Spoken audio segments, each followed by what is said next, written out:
अस्सलाम वालेकुम नाज़रीन, क्या आप काले घुटनों और कोहनियों की वजह से शर्म महसूस करते हैं? तो जानें इनको साफ़ करने के लिए घर बैठे वाइटनिंग बॉडी वॉश कैसे बनाएं।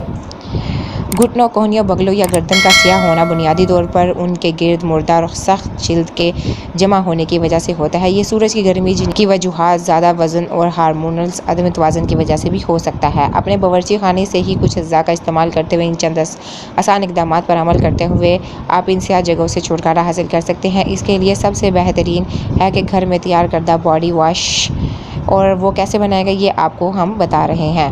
घर में बॉडी वॉश बनाने का तरीका। ये बॉडी वॉश आपकी जिल्द के काले पड़ गए हिस्सों जैसे कि कोहनी, घुटने, गर्दन वगैरह पर जमी कालक को साफ़ करेगा। इसे बनाने के लिए आपको चाहिए कि एक पका हुआ केला, उसे छोटा छोटा काट कर अच्छे से मैश कर लेना है। 2 चम्मच दही और 1 चुटकी बेकिंग सोडा।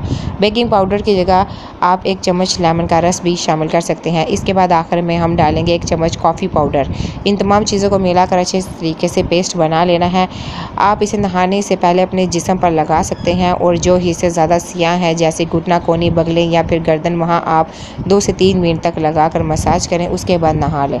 ये मास्क आपको हफ्ते में 2 से 3 बार लगाना है। इसके इस्तेमाल से आप वाज़िया फ़र्क महसूस करेंगे। मखसूस जगहों की कालक हटाने के लिए कुछ आसान टिप्स भी इस्तेमाल कर सकते हैं। नंबर 1 पर है एलोवेरा जेल। एलोवेरा जेल के पत्ते से ताज़ा जेल निकाल कर उससे अपने घुटनों या कोहनियों पर 10 मिनट तक आहिस्ता आहिस्ता मसाज करें, फिर उसे ठंडे पानी से धो लें।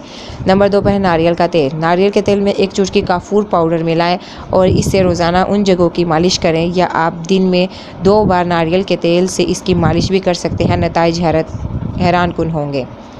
शहद और हल्दी और दूध मुद्दे बेला तीनों अज्जा का पेस्ट बना लें और इसे घुटनों, कोहनियों या बगलों पर लगाकर 10 मिनट तक रहने दें। इसके बाद मसाज करें और नीम गर्म पानी से धो लें। आप दूध की बजाय फ्रेश क्रीम का भी इस्तेमाल कर सकते हैं।